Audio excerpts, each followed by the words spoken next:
સુરતમાં જાહેરમાં કચરો કરતા અગાઉ સાવધાન થઈ જવા જેવો કિસ્સો સામે આવ્યો છે। પ્રસંગમાં ડીજે સાથે ફટાકડા ફોડી કચરો કરાતા પાલિકાએ 5,000 રૂપિયાનો દંડ ફટકાર્યો છે।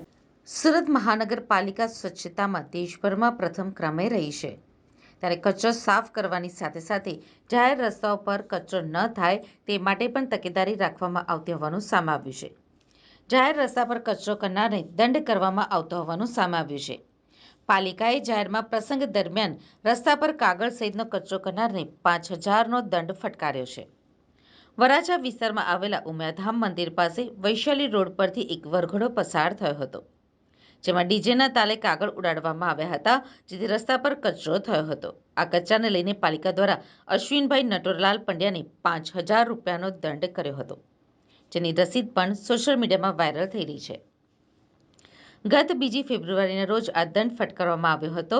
આ દંડની પાવતી હાલ સોશિયલ મીડિયામાં વાયરલ થઈ રહી છે, જેથી લોકો કહી રહ્યા છે કે કચરો કરવાવાળાએ ચેતવાની જરૂર છે। પાલિકા એક્શન મોડમાં આવી ગઈ છે। પહેલીવાર પાલિકા દ્વારા અનોખો જ દંડ ફટકારવામાં આવ્યો છે। વરઘોડામાં ફટાકડા ફોડીને જાહેર કચરો કરવામાં આવતા પાલિકા દ્વારા દંડ ફટકાર્યો છે।